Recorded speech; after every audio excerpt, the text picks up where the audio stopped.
Working Class Beer Reviews is looking at Voodoo Ranger Fruit Force Fruit Punch IPA. It's late July. We're having some weird weather going on, so if it sounds like I'm yelling, it's because I'm just making sure I'm getting over the top of the wind right now. So we're getting ready to get like over 100 degrees for many days in a row here in mid-Missouri. So what we're looking at is New Belgium Voodoo Ranger Fruit Force Fruit IPA Punch. Is 9.5%. I'm gonna go ahead and service this like I normally do. Church key. I've never had this. This is a fresh review because I've never had this before. I've had the Juice Force IPA, which I believe I've done a review on.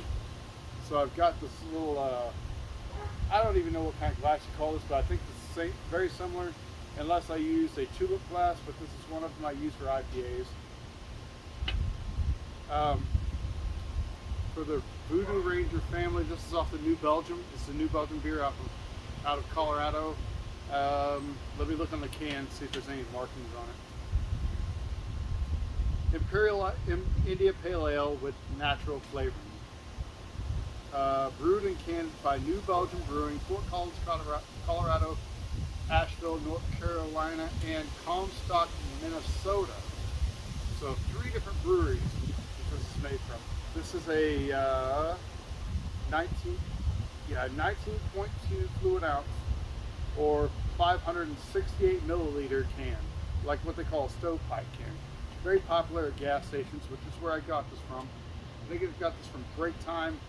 It was probably about just under $3 a can, which I don't know. For a single serving, it's probably fine. I got these floaties out here because it's summertime. Oh no!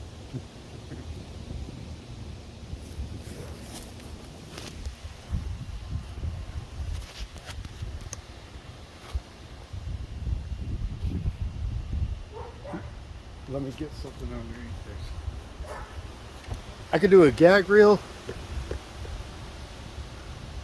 or I could just do this like this. All right, anyway.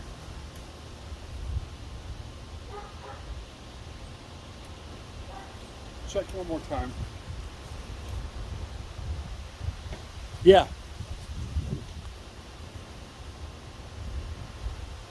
Pushing forward because nothing's going to hold me back. From the Voodoo family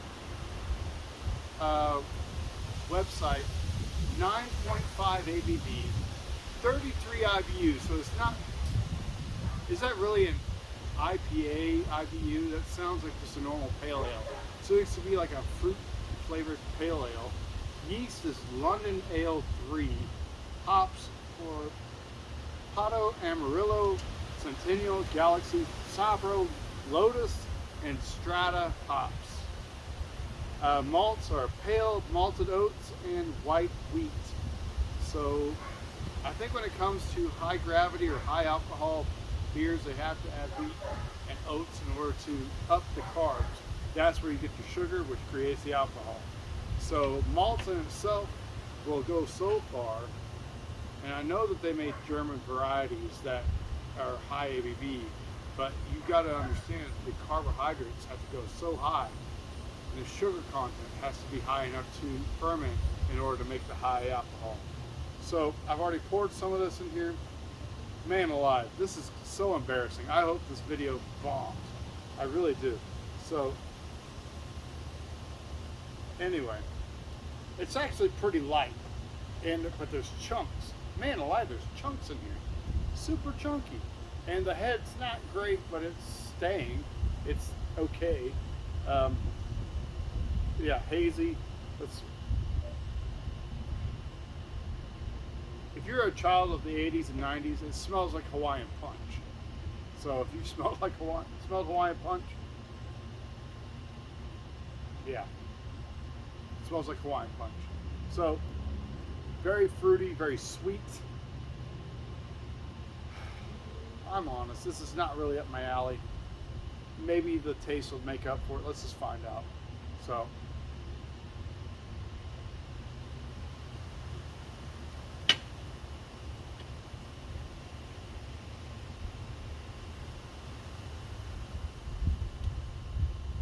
sweety and fruity up front. It literally tastes like amazing fruit gummy bears,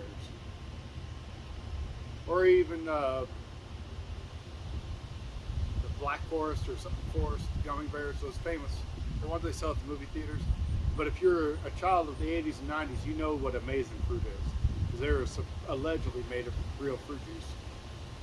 I question that, but it tastes like gummy bears.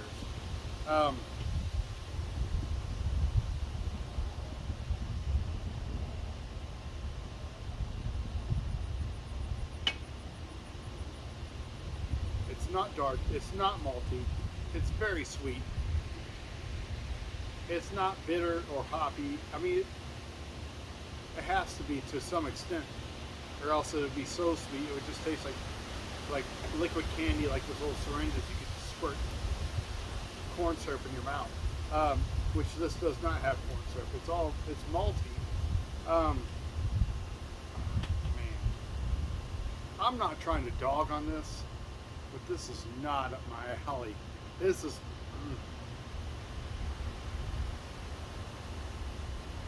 It tastes clean. I've had some things that tasted like Flintstone vitamins, like vitamin E. This does not have that. It does have a sugary sweetness.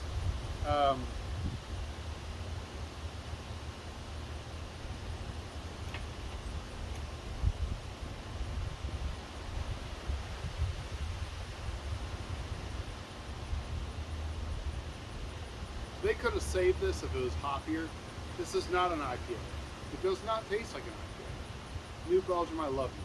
And if you see my other reviews, you know how I feel about your products. This is mislabeled. This could have been a boozy, like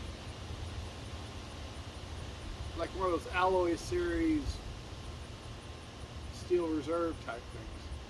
Even though this is not as cloyingly sweet. So this is like, if you wanted to have one of those, but it doesn't make you sick, this doesn't make me feel sick. So, yeah. Try it for that. 9.5, I'm sure it is. Yeah, I'm sure it is.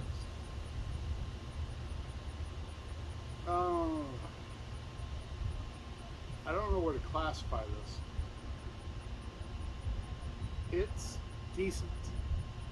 It's not great, but it's decent. It's clean. Man, it's so fruity. So yeah, the fruit punch part, yeah, they got that part right. It's not, it doesn't taste like an IPA. It's not hoppy. There's no, I've had some in the past where it pulls you out with the sweetness, but it draws you back with the bitterness, like the hoppiness. This has none of that. And I wish it did. I really wish it did. They should have doubled up on the hoppy part of it. So 30 something I've used, whatever. That keeps it from being too candy sweet. Just fine. Just don't call it an IPA, you know? Just call it a fruity ale. People do that. Isn't that what that mango cart is? And it's only like 4%. So you could be capitalizing off what people are doing. There are a lot of people that actually like this because of the fruity sweet aspect of it. And with it being 9.5, yeah, you're mischaracterizing it.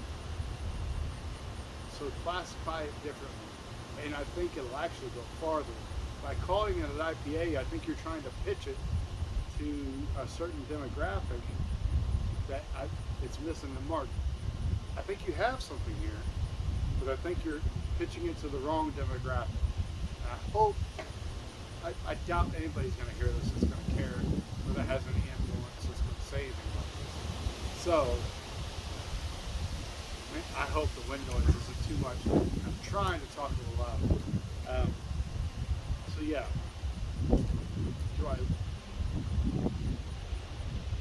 will I drink this again? Probably not. It's a little too sweet for me. It's pretty sweet. Is it a badly made product? No, it's not a badly made product. It tastes good. It tastes like quality ingredients and all that.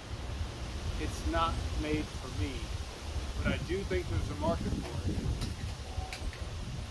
Summertime, these floaties, yeah, this is definitely going to appeal to a certain demographic.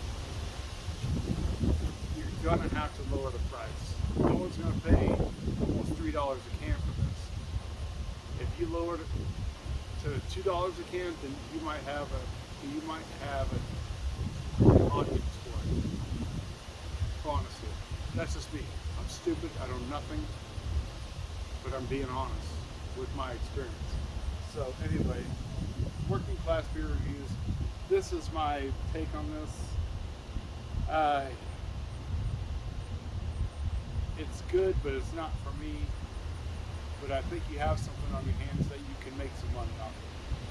So anyway, if you've had this, if you know about this, if you have experience with this, please put it in the comments. Just let me know. I'm not trying to gain subscribership. This is a hobby for me. That's why I don't make these high quality video reviews. You may not even be able to hear my voice off of this. But anyway, let me know what your experience on this product is. And I will see you guys later.